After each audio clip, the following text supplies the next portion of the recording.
ಸುಮಾರು 1,000 ವರ್ಷಕ್ಕೂ ಅಧಿಕ ಹಿಂದಿನ ಇತಿಹಾಸವನ್ನ ಹೊಂದಿರತಕ್ಕಂಥದ್ದು. ಇದು ಬಂದು ರಾಮಾನುಜರ ವಿಜಯಪೀಠ ಅಂತ ಹೇಳ್ತಾರೆ. 1,000 ಜನ ಜೈನ ಗುರುಗಳ ಜೊತೆ ವಾಗ್ವಾದದಲ್ಲಿ ಗೆದ್ದು ಎಲ್ಲರೂ ಜೈನರಿಂದ ವೈಷ್ಣವಕ್ಕೆ ಮತಾಂತರ ಆಗ್ತಾರೆ. 1390 ಎಕರೆ ವಿಷ್ಣುವರ್ಧನ ಕ್ರಿಸ್ತ ಶಕ 1114ರಲ್ಲಿ ಪಂಚನಾರಾಯಣ ಗುಡಿಗಳನ್ನ ಕಟ್ಟಿಸ್ತಾನೆ. ಅದ್ರಾಗ ಒಂದು ಈ ನಂಬಿನಾರಾಯಣ ದೇವಸ್ಥಾನ ಅಂತ. ಶರಣ್ರೇ, ಸರ್ವರಿಗೂ ಶರಣು ಶರಣಾರ್ಥಿಗಳು. ಇವತ್ತ ನಾ ಬಂದು ಕುಂತೀನಿ ಕೆರೆತೊಣ್ಣೂರು ಅನ್ನೋ ಒಂದು ಐತಿಹಾಸಿಕ ಗ್ರಾಮದೊಳಗ. ಸುಮಾರು 1,000 ವರ್ಷಕ್ಕೂ ಅಧಿಕ ಹಿಂದಿನ ಇತಿಹಾಸವನ್ನ ಹೊಂದಿರತಕ್ಕಂಥದ್ದು ಸುಪ್ರಸಿದ್ಧ ಗ್ರಾಮ ಇದು ಕೆರೆತೊಣ್ಣೂರು ಅಂತ. ಈ ಪಾಂಡವಪುರದಿಂದ ನಾರಾಯಣಪುರಕ್ಕೆ ಹೋಗೋದಕ್ಕೆ ಬಸ್ಗಳು ಸಿಗ್ತಾವು. ಅದಕ್ಕ ಹತ್ಕೊಂಡು ಕೆರೆತೊಣ್ಣೂರ್ನಾಗ ಇಳಿಬಹುದು. ಇಲ್ಲ ಅಂತಂದ್ರ ನಾವು ತುಂಬಾ ಜನ ಇದ್ರ ಪಾಂಡವಪುರದಿಂದ ಆಟೋಗಳು ಸಿಗ್ತಾವು. ಈ ಆಟೋಗಳನ್ನ ಹತ್ಕೊಂಡು ನಾವು ಕೆರೆತೊಣ್ಣೂರ್ಗೂ ಬರ್ಬಹುದು. ಏನೇನಿದೆ ಅಂತ ನೋಡೋಣ. ಸಾಧ್ಯವಾದಲ್ಲಿ ಊರ್ ಜನಗಳನ್ನ ಮಾತಾಡ್ಸೋಣ. ಅವ್ರ ಊರ್ ಬಗ್ಗೆ ಅವ್ರ ಅಭಿಪ್ರಾಯ ಏನಿದೆ ಅಂತ ತಿಳ್ಕೊಳ್ಳೋಣ. ಕೆರೆತೊಣ್ಣೂರು ಹೊಯ್ಸಳರ ವಿಷ್ಣುವರ್ಧನ ಕಾಲದಲ್ಲಿ ಇದೊಂದು ಉಪರಾಜಧಾನಿ ಆಗಿತ್ತು ಅಂತ ಮಾಹಿತಿ ಕೂಡ ಐತಿ. ಮೊದಲಿಗೆ ಹೋಗ್ತಾ ಇರತಕ್ಕಂಥದ್ದು ನಂಬಿನಾರಾಯಣ ದೇವಸ್ಥಾನಕ್ಕೆ. ನಂಬಿ ಅನ್ನೋ ಒಬ್ಬ ಭಕ್ತನಿಗೆ ನಾರಾಯಣ ವರ ಕರುಣಿಸಿದ್ದ ಅನ್ನೋ ಕಾರಣಕ್ಕೆ ನಂಬಿನಾರಾಯಣ ಅಂತ ಈ ದೇವರಿಗೆ ಇರ್ತಕ್ಕಂಥದ್ದು ಹೆಸರು.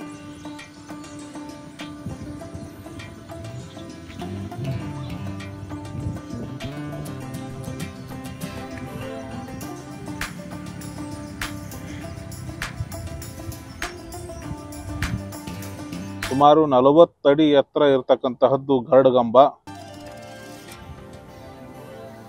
ಇದ್ರ ಒಂದು ಭಾಗದಾಗ ಗರುಡ ದೇವನ ಉಬ್ಬು ಶಿಲ್ಪ, ಆಂಜನೇಯನ ಉಬ್ಬು ಶಿಲ್ಪ, ವಿಜಯನಗರ ಮನೆತನದ ಸಿಂಹ ಲಾಂಛನದ ಒಂದು ಉಬ್ಬು ಶಿಲ್ಪ, ಮತ್ತೊಂದು ಭಾಗದಾಗ ಮಯೂರ ಶಿಲ್ಪ ನಾವು ನೋಡಬಹುದು. ಇದು ಭಕ್ತರ ಬಳಕೆಗೆ ಇರ್ತಕ್ಕಂತಹ ಪುಟ್ಟ ಕಲ್ಯಾಣಿ. ಈಗ ಇದನ್ನು ಬಳಸಲ್ಲ. ಇದೊಂದು ಶೈವ ಶಿಲಾಶಾಸನ. ವಿಷ್ಣುವರ್ಧನ ಕ್ರಿಸ್ತ ಶಕ 1114ರಲ್ಲಿ ಚೋಳರ ಮೇಲೆ ದಾಳಿ ಮಾಡಿ ಐತಿಹಾಸಿಕ ವಿಜಯವನ್ನ ಸಾಧಿಸ್ತಾನೆ. ಅವಾಗ ತನ್ನ ಸಾಮ್ರಾಜ್ಯದಲ್ಲಿ ಪಂಚನಾರಾಯಣ ಗುಡಿಗಳನ್ನ ಕಟ್ಟಿಸ್ತಾನೆ. ಅದ್ರಾಗ ಒಂದು ಈ ನಂಬಿನಾರಾಯಣ ದೇವಸ್ಥಾನ ಅಂತ. ಇದು ನೋಡ್ರಿ, ವಿಜಯನಗರ ಮಹಾದ್ವಾರ ತುಂಬಾ ಅತ್ಯದ್ಭುತವಾಗಿ ಕಟ್ಟಿದ್ದಾರೆ. ಇದ್ರ ಮೂಲಕ ನಾವು ಒಳಗೆ ಹೋಗ್ಬೇಕ. ಈ ದೇವಸ್ಥಾನ ಐತಲ್ರಿ, ಒಟ್ಟು 3 ಹಂತದೊಳಗಡೆ ಕಟ್ಟಿಸಿರ್ತಕ್ಕಂಥದ್ದು. ಹೊಯ್ಸಳರ ವಿಷ್ಣುವರ್ಧನ, ಇಮ್ಮಡಿ ಬಳ್ಳಾಳ ಹಾಗೂ ಮುಮ್ಮಡಿ ನರಸಿಂಹನ ಕಾಲದಲ್ಲಿ ಹಂತ ಹಂತವಾಗಿ ದೇವಸ್ಥಾನವನ್ನ ಅಭಿವೃದ್ಧಿ ಮಾಡ್ಯಾರ.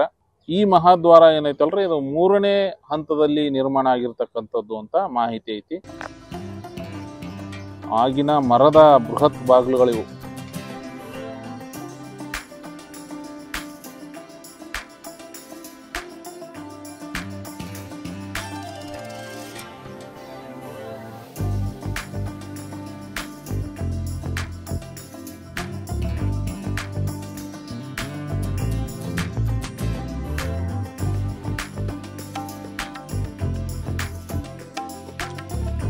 ಈ ದೇವಸ್ಥಾನದ ಇನ್ನೊಂದು ವಿಶೇಷತೆ ಏನಂತಂದ್ರೆ, ಸಾಮಾನ್ಯವಾಗಿ ಎಲ್ಲಾ ವಿಷ್ಣುವಿನ ದೇವಸ್ಥಾನಗಳಲ್ಲಿ ಅಥವಾ ಶಿವನ ದೇವಸ್ಥಾನಗಳಲ್ಲಿ ಪುರುಷ ಅಂದ್ರೆ ಏನು ದೇವರಿಗೆ ಮೊದಲ ದರ್ಶನ, ಮೊದಲ ಆದ್ಯತೆ, ಮೊದಲ ಪೂಜೆ ಆಗುತ್ತೆ. ಬಟ್ ಈ ದೇವಸ್ಥಾನದಲ್ಲಿ, ನಂಬಿನಾರಾಯಣ ದೇವಸ್ಥಾನದಲ್ಲಿ ಮೊದಲ ಪೂಜೆ, ಮೊದಲ ಆರತಿ ನಡೆಯೋದೆ ಲಕ್ಷ್ಮೀ ದೇವಿಯ. ಅದು ಇಲ್ಲಿದೆ. ಇದು ಮೇನ್ ಟೆಂಪಲ್ ಎಂಟ್ರೆನ್ಸ್. ನಾವು ಈ ಕಡೆಗೆ ಹೋದ್ರೆ ಲಕ್ಷ್ಮೀ ಗುಡಿಗೆ ಹೋಗ್ತೀವಿ ನೋಡಿ. ಈ ಲಕ್ಷ್ಮೀ ದೇವಸ್ಥಾನ ಐತಲ್ರಿ, ಇದು ಕೂಡ ಈ ನಂಬಿನಾರಾಯಣ ದೇವಸ್ಥಾನದಷ್ಟ ಪುರಾತನ, ಅದೇ ಕಾಲದ್ದು ಅಂತ ಇತಿಹಾಸ ಪುಟದೊಳಗ ಮಾಹಿತಿ ಐತಿ.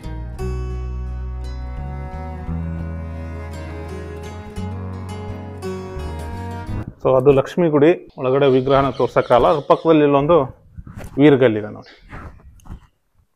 ಇದು ಒಂದು ಅಮ್ಮನವರ ಹೆಸರು ಬಂದು ಅರವಿಂದ ನಾಯಕಿ ಅಮ್ಮನವರು ಅಂತ ಹೇಳ್ತಾರೆ. ಈ ಪಂಚನಾರಾಯಣ ಕ್ಷೇತ್ರದಲ್ಲಿ ಈ ನಂಬಿನಾರಾಯಣರಿಗೆ ಮಾತ್ರ ಅರವಿಂದ ನಾಯಕಿ ಅಮ್ಮನವರು ಬಂದು ಬಲಭಾಗದಲ್ಲಿ ಪ್ರತಿಷ್ಠಾಪನೆ ಆಗಿದ್ದಾರೆ.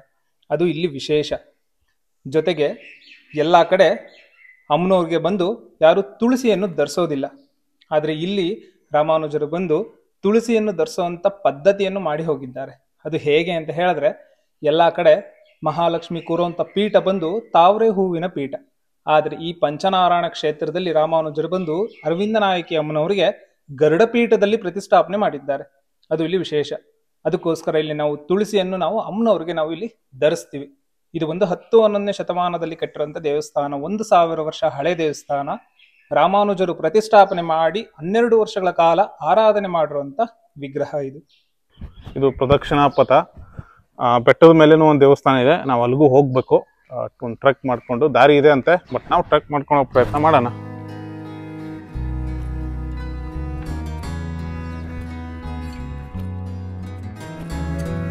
ದೇವಸ್ಥಾನದ ಬಳಕೆಗಾಗಿರ್ತಕ್ಕಂತಹ ಬಾವಿ.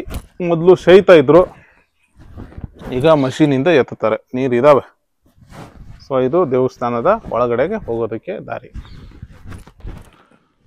ಸೊ ನಂಬಿ ನಾರಾಯಣ ದೇವಸ್ಥಾನದ ಲಕ್ಷ್ಮೀ ಗುಡಿಯನ್ನು ನೋಡ್ಕೊಂಡ್ ಬಂದ್ಮೇಲೆ ಒಂದು ರೌಂಡ್ ಒಳಗಡೆ ಬಂದ್ಮೇಲೆ ನಾವು ವಿಶಾಲವಾದ ಮಂಟಪಕ್ಕೆ ಬರ್ತೀವಿ.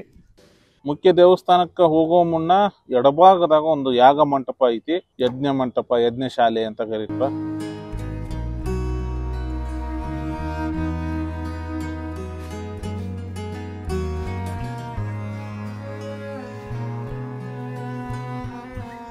ಇದು ಮರದ ಆನೆ ಉತ್ಸವ ಮೂರ್ತಿ, ತುಂಬಾನೇ ಹಳೆಯದು, ಈಗ ಇದ್ರ ಬಳಕೆ ಇಲ್ಲ.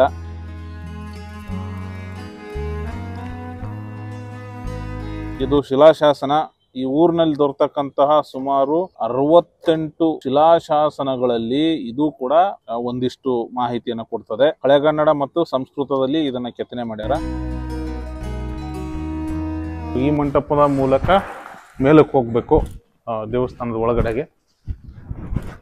ಸೊ ಅದು ಎಂಟ್ರಿ ಆಗಿ ನಾನು ಆ ಕಡೆ ಲಕ್ಷ್ಮೀದೇವಿ ದೇವಸ್ಥಾನನ ನೋಡಕ್ ಹೋಗಿದ್ದೆ. ಇದು ದೇವಸ್ಥಾನದ ಒಳಗಡೆ ಹೋಗೋದಕ್ಕೆ ದಾರಿ. ದೇವಸ್ಥಾನದ ಒಳಗಡೆ ಹೋಗೋದಕ್ಕಿಂತ ಮುಂಚೆ ನಮಗೆ ಮೆಟ್ಲ ಮೇಲೆ 2 ಕಂಬಗಳಿದಾವೆ, ಅಲ್ಲಿ ಶಿಲಾಶಾಸನ ಇದೆ. ಇಲ್ಲೊಂದು ಶಿಲಾಶಾಸನ ಇದೆ ಮತ್ತು ಇಲ್ಲೊಂದು ಶಿಲಾಶಾಸನ. ಈ ಶಿಲಾಶಾಸನದೊಳಗ್ರಿ ದೇವಸ್ಥಾನದ ಅಭಿವೃದ್ಧಿಗೆ ಮಾಡಿರ್ತಕ್ಕಂತಹ ಏನು ಕೆಲಸಗಳ ಬಗ್ಗೆ ಮಾಹಿತಿಯನ್ನ ಕೆತ್ತನೆ ಮಾಡ್ಯಾರ. ಗರುಡಗಂಬ ವಿಶಾಲವಾಗಿರ್ತಕ್ಕಂಥದ್ದು. ನಂಬಿ ನಾರಾಯಣ ಇಲ್ಲಿಂದ ಒಳಗಡೆ ಬಂದ್ರೆ ವಿಶಾಲವಾದ ಮುಖಮಂಟಪ, ರಾಮಾನುಜಾಚಾರ್ಯರ ಪ್ರತಿಮೆ. ಈ ಮಂಟಪವನ್ನ ಓಲಗ ಶಾಲೆ ಅಂತ ಕರೀತಾರಂತ, ನನಗೆ ಗೊತ್ತಿಲ್ಲ, ದಯವಿಟ್ಟು ಗೊತ್ತಿದ್ರು ನೀವು ಕಮೆಂಟ್ ಮಾಡ್ರಿ. ಮತ್ತೆ ಈ ಮಂಟಪದಿಂದ ಒಳಗೆ ಬಂದ್ರ ಒಂದು ಒಳ ಪ್ರಾಕಾರದ ಒಂದು ಸುತ್ತಿಗೆ ಬರ್ತೀವಿ, ಒಂದು ರೌಂಡ್ಗೆ.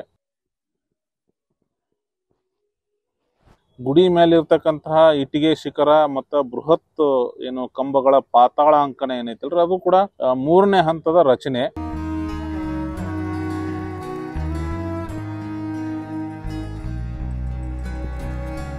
ಹೊರಪ್ರಾಕಾರ ನಿರಾಡಂಬವಾಗಿರ್ತಕ್ಕಂತಹ ಗೋಡೆ.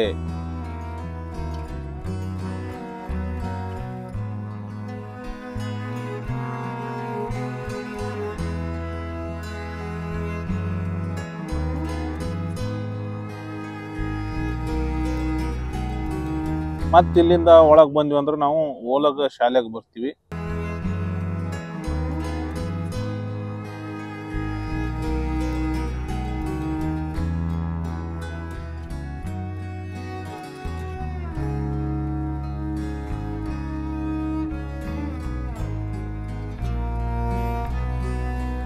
ಇವುಗಳು ಬಾವಲಿಗಳು, ರಾತ್ರಿ ಮಾತ್ರ ಆಕ್ಟಿವ್ ಆಗಿರ್ತಾವು, ಹಗಲೊತ್ತಲ್ಲ ಹಿಂಗೆಲ್ಲರ ಒಂದ್ ಕಡೆ ನೇತಾಡ್ಕೊಂಡಿರ್ತಾವ.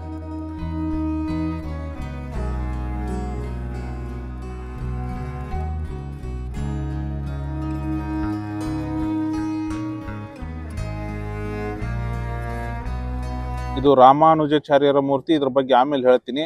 ಮತ್ತು ಅದರ ಅಕ್ಕಪಕ್ಕದೊಳಗ ವಿವಿಧ ಆಳ್ವರ ಮೂರ್ತಿಗಳನ್ನ ನಾವು ಕಾಣಬಹುದು.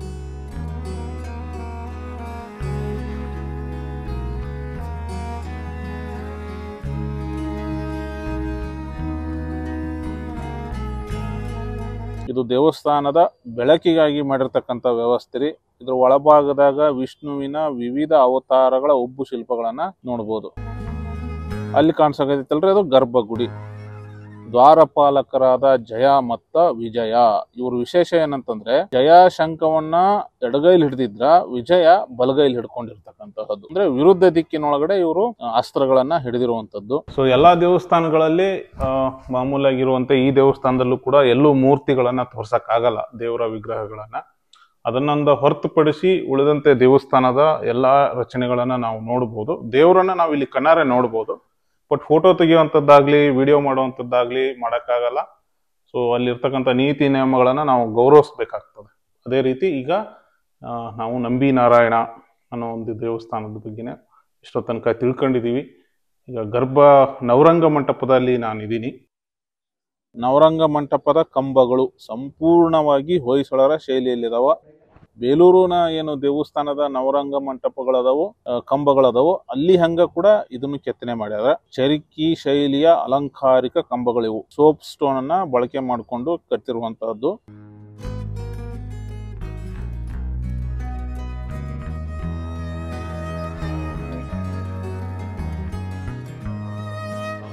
ನವರಂಗ ಮಂಟಪದ ಈ ಕಂಬ ಐತಲ್ರಿ, ಇದು ಒಂದು ವಿಶೇಷ ಏನಂತಂದ್ರ ಇದರ ಒಂದು ಮೂಲೆ ಮಾತ್ರ ನೆಲಕ್ಕೆ ತಾಗಿರ್ತಕ್ಕಂಥದ್ದು, 3 ಮೂಲೆಗಳು ನೆಲಕ್ಕೆ ತಾಗಿಲ್ಲ.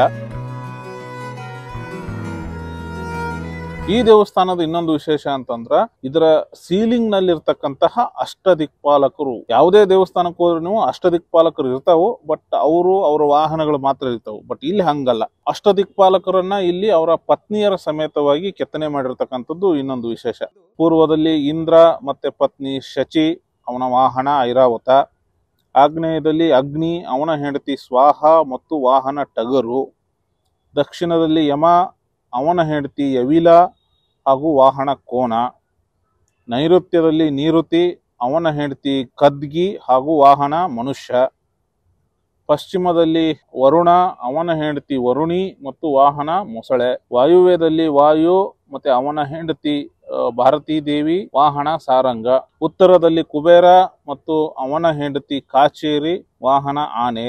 ಈಶಾನ್ಯದಲ್ಲಿ ಈಶಾಣ, ಅವನ ಹೆಂಡತಿ ಪಾರ್ವತಿ ಮತ್ತು ವಾಹನ ನಂದಿ.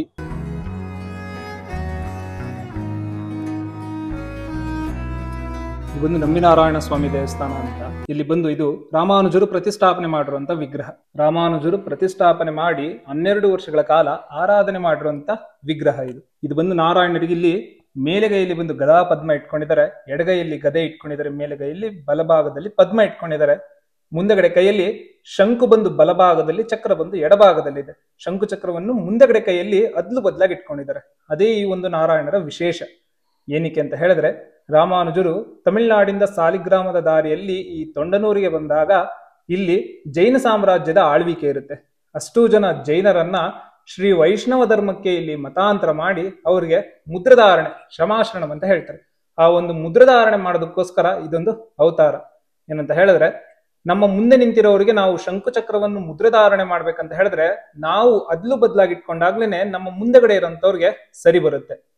ಇಲ್ಲಿ ಬಂದು 1000 ಜನ ಜೈನ ಗುರುಗಳಿಗೆ ರಾಮಾನುಜಾಚಾರ್ಯರು ಮುದ್ರಧಾರಣೆ ಮಾಡಿರ್ತಾರೆ. ಬಿಟ್ಟಿದೇವ ಅನ್ನೋ ಜೈನ ರಾಜನಿಗೆ ಇಲ್ಲಿ ಹೊಯ್ಸಳರ ವಿಷ್ಣುವರ್ಧನ ಅಂತ ಹೇಳಿ ಹೆಸರು ಬದಲಾವಣೆ ಮಾಡಿ ಅವ್ರಿಗೂ ಕೂಡ ಇಲ್ಲಿ ಮುದ್ರಧಾರಣೆ ಆಗಿರುತ್ತೆ. ಜೊತೆಗೆ ತೊಂಡನೂರಿನ ನಂಬಿ ಅನ್ನುವ ಒಬ್ಬ ಭಕ್ತನಿಗೆ ಮಾತ್ರ ಸ್ವತಃ ನಾರಾಯಣರೇ ಇಲ್ಲಿ ಬಂದು ಮುದ್ರಧಾರಣೆ ಮಾಡಿದ್ರು ಅಂತ ಒಂದು ಪ್ರತೀತಿ ಇದೆ. ಅದಕ್ಕೋಸ್ಕರ ಇಲ್ಲಿ ನಾರಾಯಣರೇ ಶಂಕುಚಕ್ರವನ್ನು ಮುಂದೆಗಡೆ ಕೈಯಲ್ಲಿ ಅದ್ಲು ಬದಲಾಗಿ ಇಟ್ಕೊಂಡಿದ್ದಾರೆ. ಅದು ಇಲ್ಲಿ ವಿಶೇಷ. ಇದು ಒಂದು 10ನೇ ಶತಮಾನದಲ್ಲಿ ಕಟ್ಟಿರುವಂತ ದೇವಸ್ಥಾನ, 1000 ವರ್ಷ ಹಳೆ ದೇವಸ್ಥಾನ. ಇಲ್ಲಿ ಬಂದು ರಾಮಾನುಜರು ಪಂಚನಾರಾಯಣ ಕ್ಷೇತ್ರಗಳು ಅಂತ ಹೇಳಿ ಸ್ಥಾಪನೆ ಮಾಡ್ತಾರೆ. ಆ ಪಂಚನಾರಾಯಣರಲ್ಲಿ ಈ ನಾರಾಯಣರು ಬಂದು ಮೊದಲನೆಯವರು ನಂಬಿ ನಾರಾಯಣರು, 2ನೇವರು ಮೇಲುಕೋಟೆ ಚಲುವನಾರಾಯಣರು, 3ನೇವರು ತಲಕಾಡಿನ ಕೀರ್ತಿ ನಾರಾಯಣರು, 4ನೇವರು ಗದಗಿನ ವೀರನಾರಾಯಣರು, 5ನೇವರು ಬೇಲೂರಿನ ಸೌಮ್ಯನಾರಾಯಣರು, ಚನ್ನಕೇಶವರು. ಪಂಚನಾರಾಯಣ ಕ್ಷೇತ್ರದಲ್ಲಿ ಇವರು ಬಂದು ಮೊದಲನೆಯವರು. ಮೂಲ ವಿಗ್ರಹದಲ್ಲಿ ನಾರಾಯಣರಿದ್ದಾರೆ, ಅವರ ಪಕ್ಕದಲ್ಲಿ ಶ್ರೀದೇವಿ ಭೂದೇವಿ ಸಮೇತ ಒಂದೇ ಪ್ರಭಾವಳಿಯಲ್ಲಿದ್ದಾರೆ. ಜೊತೆಗೆ ಕೆಳಗಡೆ ಗರುಡ ಪೀಠದಲ್ಲಿ ನಿಂತಿದ್ದಾರೆ. ಅದು ಇಲ್ಲಿ ವಿಶೇಷ. ಇವ್ರು ಬಂದು ರಾಮಾನುಜಾಚಾರ್ಯರು. ನೀವೆಲ್ಲ ಕಡೆ ರಾಮಾನುಜಾಚಾರ್ಯರದು ಒಂದು ಮೂರ್ತಿಗಳನ್ನ ನೋಡಿರ್ತೀರ. ಎಲ್ಲ ಕಡೆಯವರು ಅಂಜಲಿ ಮುದ್ರೆಯಲ್ಲಿ ಇರ್ತಾರೆ. ಆದ್ರೆ ನಿಮಗೆ ಈ ತೊಂಡನೂರಿನಲ್ಲಿ ಇವರ ಮೂರ್ತಿ ಬಂದು ಇಲ್ಲಿ 2 ಮೂರ್ತಿಗಳಿದೆ. ಒಂದು ನಂಬಿನಾರಾಯಣ ಸ್ವಾಮಿ ದೇವಸ್ಥಾನದಲ್ಲಿದೆ, ಇನ್ನೊಂದು ಯೋಗ ನರಸಿಂಹ ಸ್ವಾಮಿ ದೇವಸ್ಥಾನದಲ್ಲೂ ಕೂಡ ಇದೆ. ಇಲ್ಲಿ ನಂಬಿನಾರಾಯಣ ಸ್ವಾಮಿಯಲ್ಲಿ ಈ ಮೂರ್ತಿ ಬಂದು ದಾಸ ಮುದ್ರೆಯಲ್ಲಿ ಇಲ್ಲಿ ಇದ್ದಾರೆ. ಅದು ಇಲ್ಲಿ ವಿಶೇಷ. ಮತ್ತೆ ಯೋಗ ನರಸಿಂಹರ ದೇವಸ್ಥಾನದಲ್ಲಿ ಬಂದು ಆದಿಶೇಷನ ಅವತಾರದಲ್ಲಿ ಚಿನ್ಮುದ್ರೆಯಲ್ಲಿ ಇದ್ದಾರೆ. ಇಲ್ಲಿ ದಾಸ ಮುದ್ರೆಯಲ್ಲಿ ಏನಕ್ಕಿದ್ದಾರೆ ಅಂತ ಹೇಳಿದ್ರೆ, ಕರ್ನಾಟಕದಲ್ಲಿ 12 ವರ್ಷಗಳ ಕಾಲ ಈ ಊರಿನಲ್ಲಿ ಇರ್ತಾರೆ. ಇದಾದ ನಂತರ ಮೇಲ್ಕೋಟೆ ಹೋಗುವಂತ ಸಮಯ ಬಂದಾಗ ಇಲ್ಲಿನ ಊರಿನ ಜನರು ಅವ್ರನ್ನ ತಡೀತಾರೆ. ಆ ಸಮಯದಲ್ಲಿ ರಾಮಾನುಜರು ನನ್ನ ಅಸ್ತಿತ್ವವನ್ನು ನಾನು ಇಲ್ಲಿ ಬಿಟ್ಟು ಹೋಗ್ತೀನಿ ಅಂತ ಹೇಳಿ ತಾನಿದ್ದಂತಹ ಸಮಯದಲ್ಲಿ ಮೂರ್ತಿಯನ್ನು ಪ್ರತಿಷ್ಠಾಪನೆ ಮಾಡಿ ಹೋಗ್ತಾರೆ. ಅದರಲ್ಲಿ ದಾಸ ಮುದ್ರೆಯಲ್ಲಿ ಏನಕ್ಕೆ ಮಾಡ್ತಾರೆ ಅಂತ ಹೇಳಿದ್ರೆ, ಇಲ್ಲಿನ ಊರಿನ ಜನರಿಗೆ ಹೇಳ್ತಾರೆ, ಈ ಜಾಗದಿಂದ ನಾವು ಹೋದರೂ ಕೂಡ ಇಲ್ಲಿ ನಾರಾಯಣರಿಗೆ ದಾಸನಾಗೆ ನಾನು ಇಲ್ಲಿ ಇರ್ತೀನಿ ಅಂತ ಹೇಳಿ ಇಲ್ಲಿ ದಾಸ ಮುದ್ರೆಯಲ್ಲಿ ಇರೋಂಥದ್ದು ಇಲ್ಲಿ ವಿಶೇಷ. ಅವರು ಬಂದು ತೊಂಡನೂರು ನಂಬಿ ಅವರಿಗೇನೆ ನಾರಾಯಣರು ಬಂದು ಒಂದು ಮುದ್ರಧಾರಣೆ, ಒಂದು ಪಂಚಸಂಸ್ಕಾರ ಮುದ್ರಧಾರಣೆಯನ್ನು ಈ ತೊಂಡನೂರು ನಂಬಿಯನ್ನವರಿಗೆ ಮಾಡಿರ್ತಾರೆ. ರಾಮಾನುಜರು ಈ ಊರಿಗೆ ಬಂದಾಗ ರಾಮಾನುಜರ ಶಿಷ್ಯರು ಇವರು ತೊಂಡನೂರು ನಂಬಿ. ಅವರು ಈ ಊರಿನಲ್ಲಿ ಇವರೊಬ್ಬರೇ ಇಲ್ಲಿ ವೈಷ್ಣವ ಮತದಲ್ಲಿ ಇಲ್ಲಿ ಇರ್ತಾರೆ. ಮಿಕ್ಕಿರೋ ಎಲ್ಲಾ ಜನರು ಬಂದು ಜೈನ ಒಂದು ಮತದಲ್ಲಿ ಇರ್ತಾರೆ. ರಾಮಾನುಜರು ಇಲ್ಲಿ ಬಂದಾಗ ಈ ತೊಂಡನೂರು ನಂಬಿಯನ್ನವರ ಆಶ್ರಯದಲ್ಲಿ ಇಲ್ಲಿ ಇರ್ತಾರೆ. ಇದು ಬಂದು ರಾಮಾನುಜರ ವಿಜಯಪೀಠ ಅಂತ ಹೇಳ್ತಾರೆ. ವಿಜಯಪೀಠ ಅಂತ ಏನಕ್ಕೆ ಹೇಳ್ತಾರೆ ಅಂತ ಹೇಳಿದ್ರೆ 1,000 ಜನ ಜೈನ ಗುರುಗಳ ಜೊತೆ ವಾಗ್ವಾದದಲ್ಲಿ ಗೆದ್ದು ತನ್ನ ನಿಜ ಸ್ವರೂಪ ಅಂತ ಹೇಳಿದ್ರೆ ಆದಿಶೇಷ ಅವತಾರವನ್ನು ಆ 1,000 ಜನ ಜೈನ ಗುರುಗಳಿಗೆ ದರ್ಶನ ಕೊಟ್ಟ ಆದ್ಮೇಲೆ ಅವರು ಆದಿಶೇಷನೇ ರಾಮಾನುಜರ ಅವತಾರವಾಗಿ ಇಲ್ಲಿ ಬಂದಿದ್ದಾರೆ ಅಂತ ತಿಳಿದು ಎಲ್ಲರೂ ಜೈನರಿಂದ ವೈಷ್ಣವಕ್ಕೆ ಮತಾಂತರ ಆಗ್ತಾರೆ. ಮತಾಂತರ ಆದ ನಂತರ ವೈಷ್ಣವ ಧರ್ಮದಲ್ಲಿ ಒಂದಷ್ಟು ನೀತಿ ನಿಯಮಗಳನ್ನ ಪಾಲಿಸ್ಬೇಕು. ನಿತ್ಯ ಒಂದು ಕೈಂಕರ್ಯವನ್ನು ಮತ್ತೆ ದೇವರ ಆರಾಧನೆಯನ್ನು ಹೇಗೆ ಮಾಡ್ಬೇಕು ಅನ್ನೋದನ್ನ ಕಲಿಬೇಕು. ಅದನ್ನ ರಾಮಾನುಜರು ಈ ಒಂದು ಪೀಠದಲ್ಲಿ ಕೂತು 1,000 ಜನ ಜೈನ ಗುರುಗಳಿಗೆ ಉಪನ್ಯಾಸವನ್ನು ಮಾಡಿರ್ತಾರೆ. ಅದು ಇದರ ವಿಶೇಷ. ಅದಕ್ಕೋಸ್ಕರ ಇದನ್ನ ವಿಜಯಪೀಠ ಅಂತ ಹೇಳ್ತಾರೆ. ಇದು ಒಂದು ರಾಮಾನುಜರ ಒಂದು ಪಾದ. ಕೆಳಗಡೆ ಇರಂತದ್ದು 5 ಜನ ಶಿಷ್ಯಂದರು ಪಂಚನಾರಾಯಣ ಕ್ಷೇತ್ರಕ್ಕೆ ಅವ್ರನ್ನ ಕಳಿಸ್ತಾರೆ ಅಂತ ಹೇಳ್ತಾರೆ. ಜೊತೆಗೆ ಅದಕ್ಕೂ ಕೆಳಗಡೆ ಇರಂತದ್ದು ಹೊಯ್ಸಳರ ಸಿಂಹಲಾಂಛನ. ಅವರು ಹೊಯ್ಸಳರ ಕಾಲದಲ್ಲಿ ಇಲ್ಲಿ ಇದ್ರು ಅಂತ ಹೇಳಿ ಹೊಯ್ಸಳರ ಸಿಂಹಲಾಂಛನ. ಇವುಗಳನ್ನೆಲ್ಲ ನೋಡ್ಕೊಂಡು ಇನ್ನೇನು ಹೊರಗೆ ಬಂದ್ರ ಇವುಗಳು ದೇವಸ್ಥಾನಕ್ಕೆ ಸಂಬಂಧಿಸಿದಂತಹ ವಿವಿಧ ಶಿಲಾಶಾಸನಗಳು. ಇದಿಷ್ಟು ಕೆರೆತೊಣ್ಣೂರಿನ ನಂಬಿನಾರಾಯಣ ದೇವಸ್ಥಾನದ ವಿಶೇಷ. ಇನ್ನೊಂದು ವಿಶೇಷ ಈ ದೇವಸ್ಥಾನ ಅಂದ್ರೆ ಇದ್ರ ಎದುರುಗಡೆನೆ ಒಂದಿದೆ, ಗೋಪಾಲಕೃಷ್ಣ ಸ್ವಾಮಿ ದೇವಸ್ಥಾನ ಅಂತ ಇದೆ ಎದುರುಗಡೆನೆ. ನಂಬಿನಾರಾಯಣ ಸ್ವಾಮಿ ದೇವಸ್ಥಾನದ ಎದುರುಗಡೆನೆ ಈ ಟೆಂಪಲ್ ಕೂಡ ಇರೋದು. ಇದು ಕೃಷ್ಣನ ಗುಡಿ. ವಿಟ್ಟರುಂಡ, ವಿರುಂದ, ವಿತ್ತರುಂದ, ವಿನ್ನಗಾರ ಪೆರುಮಾಳೆ ಅಂದ್ರೆ ಬಾಲಕೃಷ್ಣನ ಗುಡಿ ಅಂತ ಇದಕ್ಕೆ ಬೇರೆ ಬೇರೆ ಹೆಸರುಗಳದಾವು. ವಿಶಾಲವಾದ ಪ್ರವೇಶ ಮಂಟಪ ಹಿಂಗಿದೆ. ಮೂಲ ಪ್ರವೇಶ ಮಂಟಪ ಇದು. ಈಗ ಇಲ್ಲೆಲ್ಲ ದಾರಿ ಮಾಡಿದ್ದಾರೆ. ಇದು ನೇಗಿಲಿನ ಒಂದು ಶಿಲ್ಪ ಅಂತ ಕರೀತಾರೆ ಅಥವಾ ನೇಗಿಲಿನ ಚಿತ್ರ ಅಂತ ಕರೀತಾರೆ.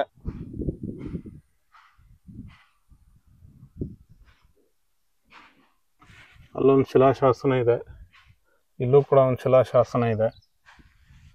ಆಂಜನೇಯನ ಮೂರ್ತಿ ಅಲ್ಲಿ ಒಳಗಡೆ ಕಾಣಿಸ್ತಿದೆ ನೋಡಿದ್ದೇವೆ. ಇಷ್ಟೊಂದು ಜನ ಎಲ್ಲಿಂದ ಬಂದ್ರು ಗೊತ್ತಿಲ್ಲ. ಒಂದು ರಾಜಸ್ಥಾನದಿಂದ ಬಂದಿರತಕ್ಕಂಥವ್ರು ಇವರು. ಮೂರು ಬಸ್ ಇದಾವೆ ಇವ್ರು ಬಂದಿರೋದು. ಇಲ್ಲಿ ಯಾಕೆ ಉಳ್ಕೊಂಡ್ರು ಗೊತ್ತಿಲ್ಲ. ಇವು ಪುರಾತನ ಬಾಗ್ಲು.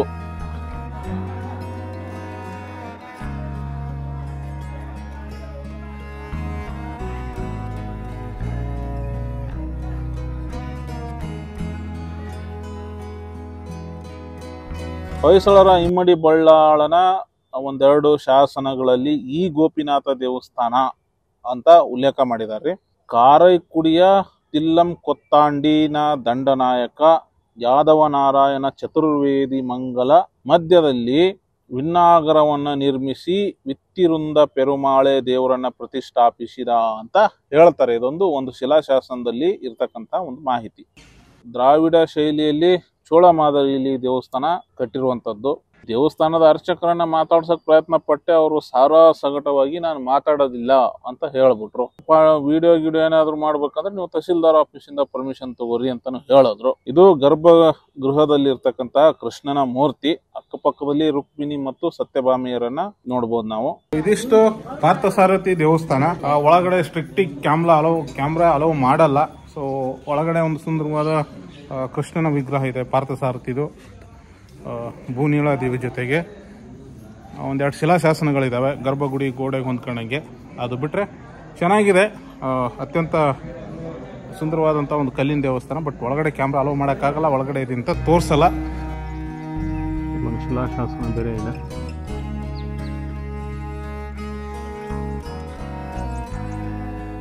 ಇದು ಅಪ್ಸರ ಕಟ್ಟೆ ಅಂತ ಹೆಸರು ಇದಕ್ಕೆ. ಅಲ್ಲಿ ಕಾಣ್ತಿದೆಯಲ್ಲ ಅದು ರಾಮಾನುಜಾಚಾರ್ಯರ ಪ್ರತಿಮೆ. ಅದನ್ನ ನೋಡ್ಕೊಂಡು ನಾವು ಆ ಬೆಟ್ಟದ ಮೇಲೆ ಹೋಗ್ಬೇಕು. ಅಲ್ಲಿ ಉತ್ತತ್ತಿ ತಿಮ್ಮಪ್ಪನ ದೇವಸ್ಥಾನ ಐತಿ. ಅದಕ್ಕೂ ಮುಂಚೆ ಶ್ರೀ ಯೋಗ ನರಸಿಂಹಸ್ವಾಮಿ ಮತ್ತು ರಾಮಾನುಜಾಚಾರ್ಯರ ದೇವಸ್ಥಾನ ಅಂತೆ. ಈ ಮೆಟ್ಲು ಹತ್ಕೊಂಡು ಮೇಲಕ್ಕೆ ಹೋಗ್ಬೇಕು. ಓಕೆ, ಇದನ್ನ ಆಮೇಲೆ ನೋಡಿದ್ರೆ ಆಯ್ತು. ಈಗ ಬೆಟ್ಟದ ಮೇಲೆ ಹೋಗಿ ಬರೋಣ, ನೋಡೋಣ. ನಾನು 1ನೇ ತರಗತಿಯಿಂದ MA ತನಕ ಓದಿದ್ದು ಸಂಪೂರ್ಣವಾಗಿ ಸರ್ಕಾರಿ ಶಾಲೆಯಲ್ಲೇನೆ. ಇವತ್ತಿನ ಸರ್ಕಾರಿ ಶಾಲೆಗಳ ಸ್ಥಿತಿಗತಿಯನ್ನ ನೋಡಿದ್ರೆ ನನಗೆ ತುಂಬಾ ಕರುಳಿ ಕ್ಯೂಚ್ ಬರುತ್ತೆ. ಎಲ್ಲಾ ಚೆನ್ನಾಗಿದೆ, ಮಕ್ಕಳಿಲ್ಲ, ಏನು ತಂದೆ ತಾಯಿಗಳ ಹೊಣೆ ಅನ್ಬೇಕು ಏನೋ ಗೊತ್ತಿಲ್ಲ. ವಾಟ್ ಎವರ್, ತುಂಬಾ ಖುಷಿ ಆಗುತ್ತೆ.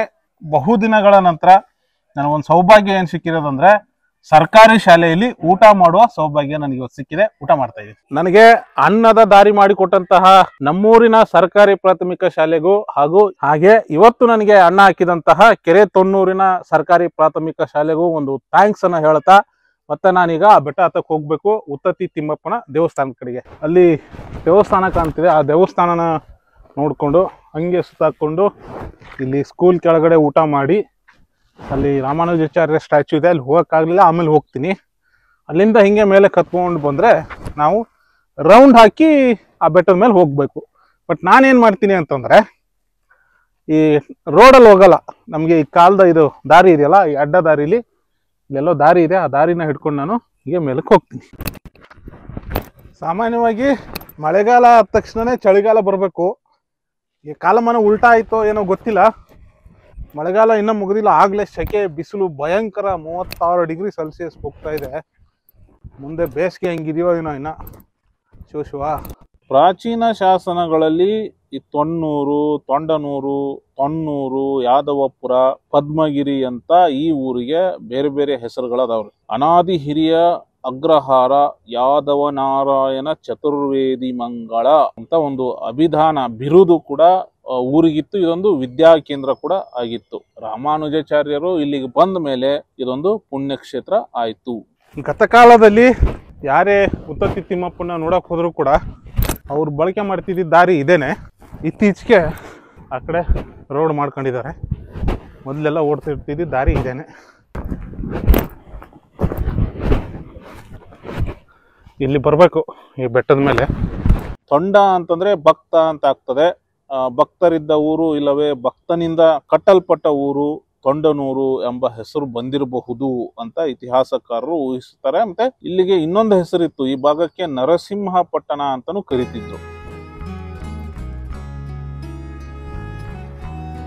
ಈಗ ನಾನೇನು ಈ ಬೆಟ್ಟಕ್ಕೆ ಹೊಂಟಿನಿ, ಇದಕ್ಕ ಪದ್ಮಗಿರಿ ಬೆಟ್ಟ ಅಂತಾನು ಕರೀತಾರೆ. ಬೆಟ್ಟದ ಮೇಲಿರೋ ದೇವ್ರಿಗೆ ವೆಂಕಟರಮಣ, ಉತ್ತತ್ತಿ ತಿಮ್ಮಪ್ಪ ದೇವರು ಅಂತಾನು ಕರೀತಾರೆ.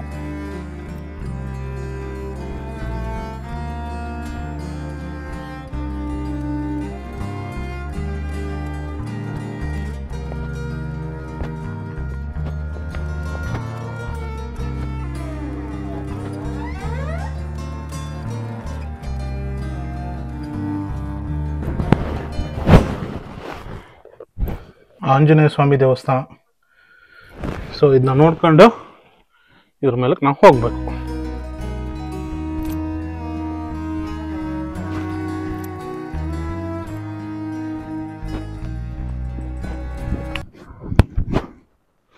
ಭಕ್ತ ವಿಗ್ರಹ ಇಲ್ಲಿ ಕೆತ್ತಿದ್ದಾರೆ.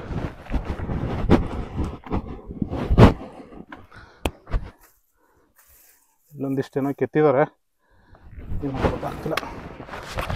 ಇಲ್ಲಿದೆ ನೋಡಿ ಭಕ್ತ ವಿಗ್ರಹ.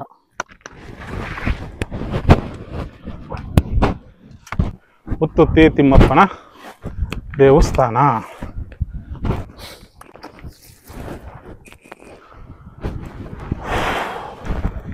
ನೀರಿನ ವ್ಯವಸ್ಥೆ ಚೆನ್ನಾಗಿದೆ, ಬಟ್ ದೇವಸ್ಥಾನನೇ ಓಪನ್ ಇಲ್ಲ. ಮೇಲಿಂದ ನೋಡಿದ್ರೆ ವ್ಯೂ ಸಖತ್ತಾಗಿದೆ. ಈ ಕಡೆ ಕೆರೆ ಇದೆ, ಈ ಕಡೆ ಊರಿದೆ, ಮಧ್ಯೆ ಒಂದು ಗುಡ್ಡದ ಮೇಲೆ ಉತ್ತತ್ತಿ ತಿಮ್ಮಪ್ಪನ, ಉತ್ತತ್ತಿ ವೆಂಕಟಪ್ಪನ ದೇವಸ್ಥಾನ ಇದೆ. ಬೀಗ ಹಾಕಿದೆ 4 ಗಂಟೆಗಂತೆ.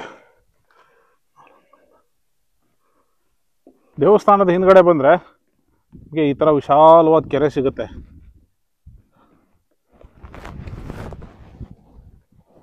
ಕೆರೆ ತೊನ್ನೂರಿನ ಕೆರೆ.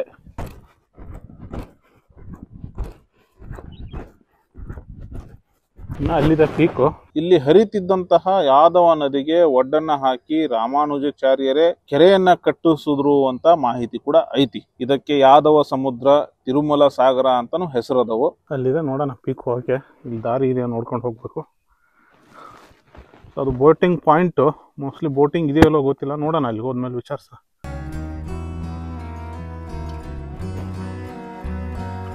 ಒಂದು ವಿ ಶೇಪ್ ಕಲ್ಲಿದೆ ಬೀದಿ. ನಾನೀಗ ಪೀಕಿಗೆ ಬಂದೆ.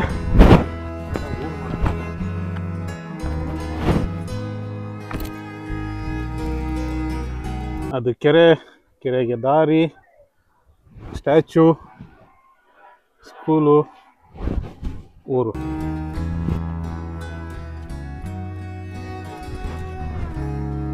ನಾಮಾವಳಿ.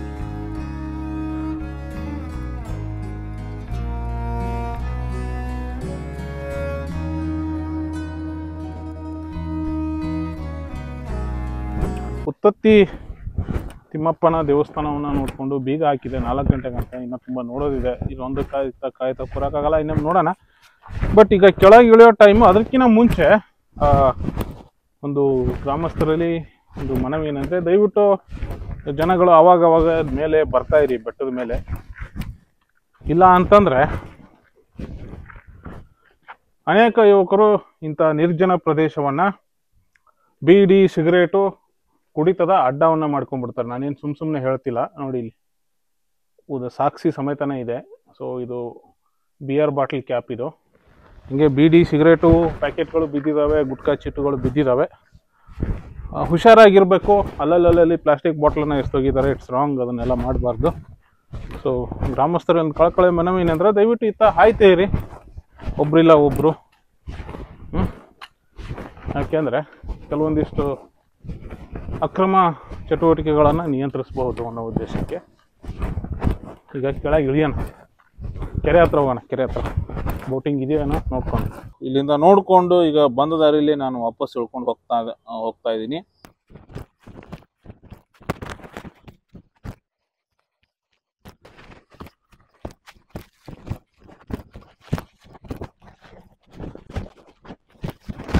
ಬೆಟ್ಟನ ಇಳಿದು ಬಂದ ಮೇಲೆ ನಾವು ಇಲ್ಲೊಂದು ಜಂಕ್ಷನ್ ಸಿಗುತ್ತೆ.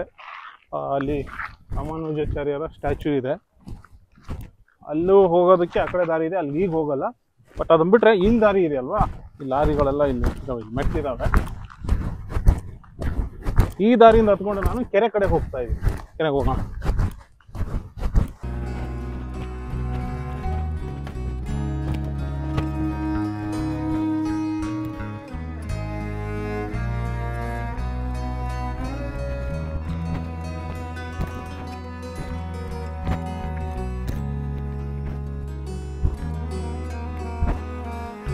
ಕಡೆಯಿಂದ ಹಾಸ್ ಬರ್ತಿದ್ದಂಗೆ ಇಲ್ಲೊಂದು ದೇವಸ್ಥಾನ ಇದೆ.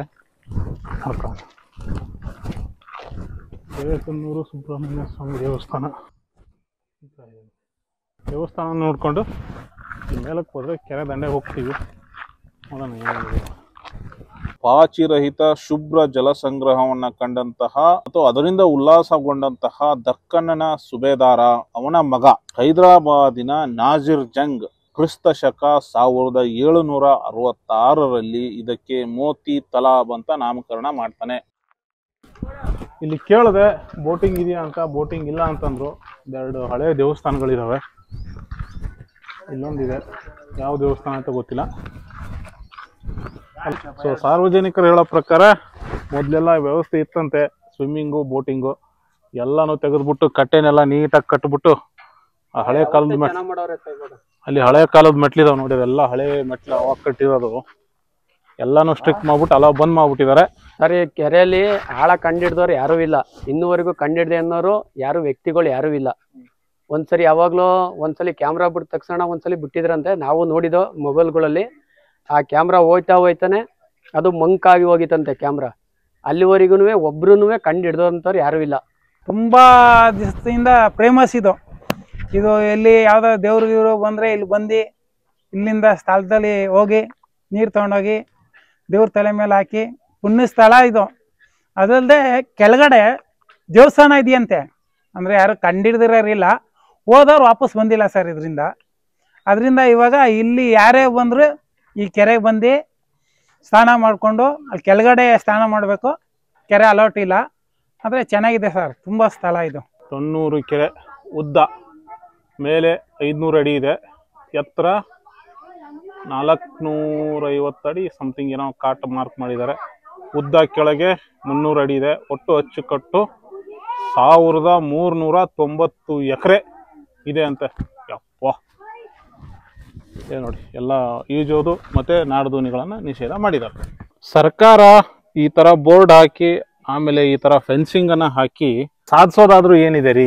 1300 ಎಕರೆ ಇರ್ತಕ್ಕಂತ ವಿಶಾಲವಾದ ತುಂಬಿದ ಕೆರೆಯಲ್ಲಿ ಒಂದು ಸಂಪನ್ಮೂಲವನ್ನ ಸದ್ಬಳಕೆ ಮಾಡ್ಕೋಬಹುದು. ಇಲ್ಲಿ ಬೋಟಿಂಗ್ ಅನ್ನ ಆರಂಭಿಸಿ ಸುರಕ್ಷತಾ ಕ್ರಮಗಳ ಜೊತೆಗೆ ಬೋಟಿಂಗ್ ಅನ್ನ ಆರಂಭಿಸಿ ಪ್ರವಾಸಿ ತಾಣವನ್ನಾಗಿ ಮಾಡಬಹುದು. ಆಯ್ತಾ, ಕೆರೆಗಳಲ್ಲಿ ಮೀನನ್ನ ಬಿಟ್ಟು ಮತ್ಸ್ಯೋದ್ಯಮವನ್ನ ಮಾಡಬಹುದು. ಇಷ್ಟೊಂದು ಫಲವತ್ತಾದ ಕೆರೆ ನೀರು ಇದೆ. ಅದನ್ನ ಸಮರ್ಪಕವಾಗಿ ಬಳಕೆ ಮಾಡ್ಕೊಂಡ್ರೆ ಸರ್ಕಾರಕ್ಕೂ ಆದಾಯ ಬರುತ್ತೆ, ಇನ್ನಷ್ಟು ಪ್ರವಾಸಿಗರನ್ನ ನಾವು ಈ ಕಡೆ ಸೆಳಿಬಹುದು.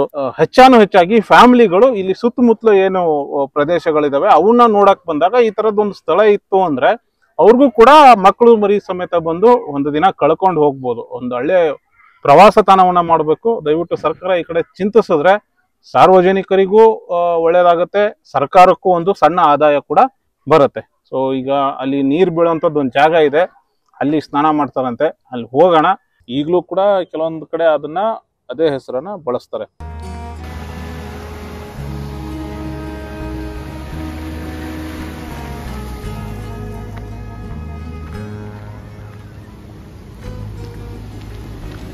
ಈ ಸ್ಥಳದಲ್ಲಿ ಜನರೀಗ ಸ್ನಾನ ಮಾಡ್ತಾರ. ಮೊದಲೆಲ್ಲ ಕೆರೆಯಲ್ಲೇ ಸ್ನಾನ ಮಾಡ್ತಿದ್ರು. ತಂದಿರುವ ಪ್ಲಾಸ್ಟಿಕ್, ಬಟ್ಟೆ, ಬರೆ ಎಲ್ಲಾನು ಇಲ್ಲೇ ಬಿಸಾಡ್ಬಿಟ್ಟು ಹೋಗ್ತಾರೆ.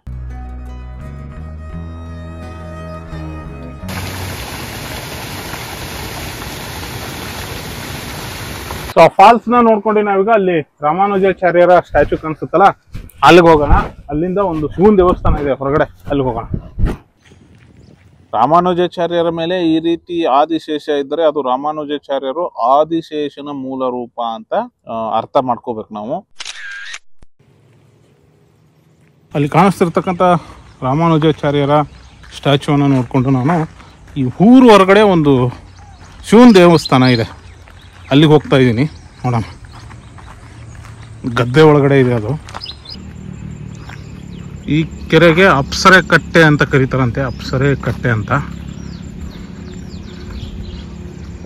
ಅಲ್ಲಿ ಕಾಣಿಸ್ತಿದೆಯಲ್ಲ ಅದು ರಾಮಾನುಜಾಚಾರ್ಯರ ಸ್ಟ್ಯಾಚು. ಇರೋ ಮುರಾರ್ಜಿ ದೇಸಾಯಿ ರೆಸಿಡೆನ್ಷಿಯಲ್ ಸ್ಕೂಲು. ಇಲ್ಲೊಂದು ಮಂಟಪ ಇದೆ ಗದ್ದೆಯಲ್ಲಿ, ಅದ್ರ ಪಕ್ಕದಲ್ಲಿ ಇಲ್ಲೊಂದು ದಾರಿ ಇದೆ, ಹಿಂಗೆ ಹೋಗ್ಬೇಕೀಗ.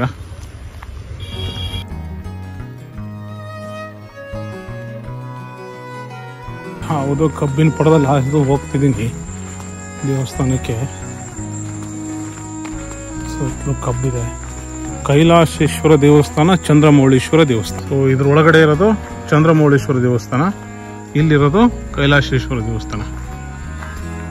So beautiful. ಕೈಲಾಸೇಶ್ವರನ ಗುಡಿ ಏನಿದೆ ಅದನ್ನ ಶಾಸನೋಕ್ತವಾಗಿ ಕೈಲಾಸ ಉಡೆಯವರ್ ದೇಗುಲ ಅಂತ ಕರೀತಾರೆ. ಇಲ್ಲೊಂದು ಶಿಲಾಶಾಸನ ಇದೆ ಗೋಡೆ ಮೇಲೆ. ದೇವಸ್ಥಾನ ತುಂಬಾ ಅದ್ಭುತವಾಗಿ ಕಟ್ಟಿದ್ದಾರೆ. ಈ ಜನಗಳ ಸಂಚಾರ ಇಲ್ಲ ಅನ್ಸುತ್ತೆ ದೇವಸ್ಥಾನಕ್ಕೆ.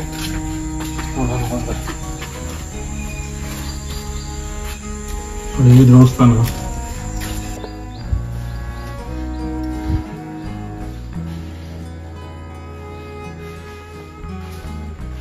ನಂದಿ ವಿಗ್ರಹ, ಇಲ್ಲೊಂದು ಪೀಠ ಇದೆ.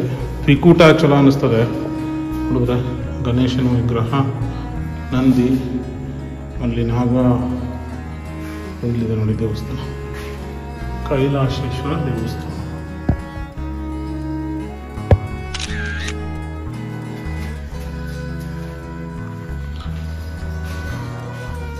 ಆಮೇಲೆ ಇಲ್ಲೊಂದು ಪೀಠ ಇದೆ, ತಂಬೂರಿ, ರುದ್ರಾಕ್ಷಿ ಮಾಲೆ ಏನೋ ಇದೆ. ಇದು 1ನೇ ನರಸಿಂಹನ ಕಾಲದಲ್ಲಿ ಸುಮಾರು ಕ್ರಿಸ್ತ ಶಕ 1158ರಲ್ಲಿ ನಿರ್ಮಾಣ ಆಗಿರ್ತಕ್ಕಂತಹ ದೇವಸ್ಥಾನ ಅಂತ ಇಲ್ಲಿರ್ತಕ್ಕಂಥ ಕೆಲವು ಶಾಸನಗಳಿಂದ ತಿಳಿದು ಬರ್ತೈತ್ರಿ. ನಂದಿ ವಿಗ್ರಹ,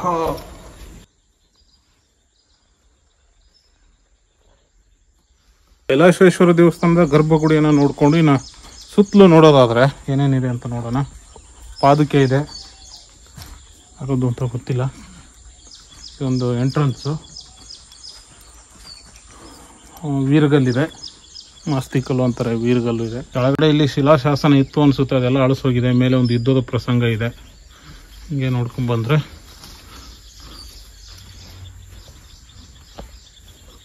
ತಮಿಳು ಶಾಸನ ಇದೆ ಇಲ್ಲಿ. ತಮಿಳಲ್ಲ, ಇದು ತೆಲುಗು ಶಾಸನ, ತೆಲುಗಲ್ಲಿ ಇರ್ತಕ್ಕಂಥದ್ದು. ದೇವಸ್ಥಾನದ ಕಂಬಗಳು ಬಿದ್ದಿದ್ದಾವೆ. ಇಲ್ಲೊಂದು ಸಣ್ಣ ಗುಡಿ ಇದೆ ಒಳಗಡೆಗೆ, ನನ್ನ ಯಾರ್ದು ಅಂತ.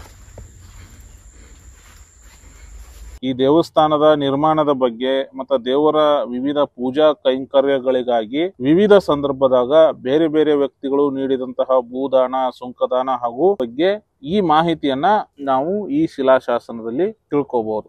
ಈ ಗೋಡೆ ಪಕ್ಕದಲ್ಲಿ ಇಲ್ಲೊಂದು ಶಿಲಾಶಾಸನ ಇದೆ, ಇಲ್ಲೊಂದು ಶಿಲಾಶಾಸನ ಇದೆ.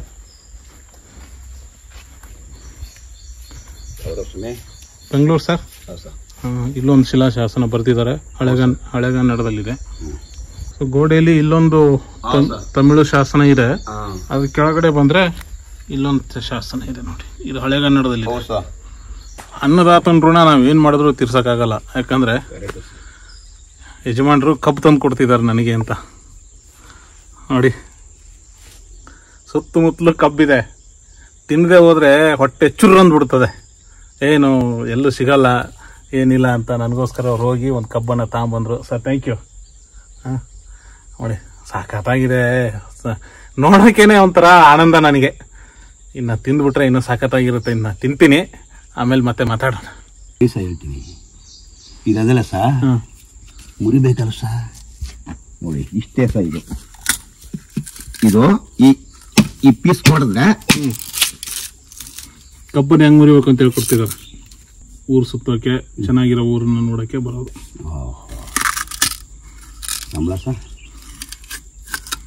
ನನಗ ಗೊತ್ತಿದ್ದಷ್ಟು ಮಾಹಿತಿನ ನಾನು ಹೇಳಕ ಪ್ರಯತ್ನ ಮಾಡೇನ್ರಿ. ಇನ್ನ ಹೆಚ್ಚಿನ ಮಾಹಿತಿ ನಿಮಗೇನಾರ ಗೊತ್ತಿದ್ರ ದಯವಿಟ್ಟು ಕಮೆಂಟ್ ಮಾಡ್ರಿ.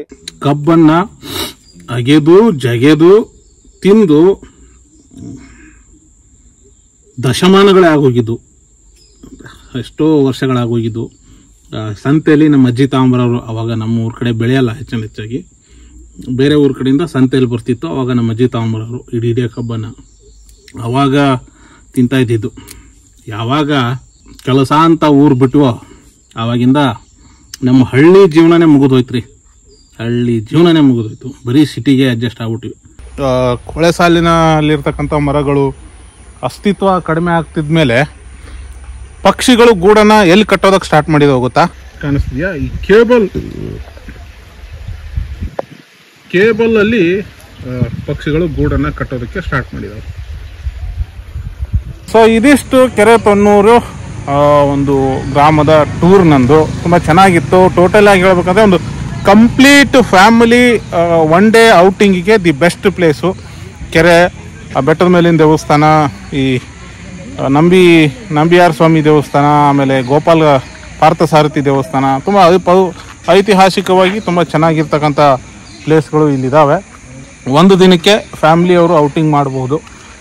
ಯಾರಾದರೂ ಈ ಕಡೆ ಸುತ್ತಮುತ್ತಲು ಪ್ಲೇಸ್ಗಳನ್ನು ನೋಡಿಕೊಂಡು ಅಥವಾ ಅದ್ರ ಜೊತೆಗೆ ಈ ಕೆರೆ ತೊಣ್ಣೂರನ್ನು ಕೂಡ ಆ್ಯಡ್ ಮಾಡಿಕೊಂಡು ಈ ಕಡೆ ಬರೋದಾದರೆ ತುಂಬ ಒಂದು ಒಳ್ಳೆಯ ಪ್ರವಾಸಿ ಸ್ಥಾನ ಆಗುತ್ತೆ. ದಯವಿಟ್ಟು ಬನ್ನಿ, ಪ್ರಕೃತಿಯನ್ನು ಕಾಪಾಡಿ, ಆಮೇಲೆ ಇಲ್ಲಿ ಐತಿಹಾಸಿಕ ಸ್ಮಾರಕಗಳನ್ನು ರಕ್ಷಿಸೋದು ನಮ್ಮ ಜವಾಬ್ದಾರಿ ಆಗುತ್ತೆ, ಉಳಿಸ್ಕೊಳ್ಳೋಣ ಅಂತ ಹೇಳ್ತಾ ಇಲ್ಲಿಗೆ ಈ ವಿಡಿಯೋನ ಮುಗಿಸ್ತಾ ಇದ್ದೀನಿ. ಇನ್ನೊಂದು ವಿಡಿಯೋದಲ್ಲಿ ಸಿಗೋಣ. ಅಲ್ಲಿ ತನಕ ನೋಡ್ತಿರ್ರಿ ಕಂತೆ ಸಂಚಾರ ಯೂಟ್ಯೂಬ್ ಚಾನಲ್. ಜೈ ಕರ್ನಾಟಕ, ಜೈ ಶಂಕ್ರಿ, ಜೈ ಜೈ ಶಂಕ್ರಿ.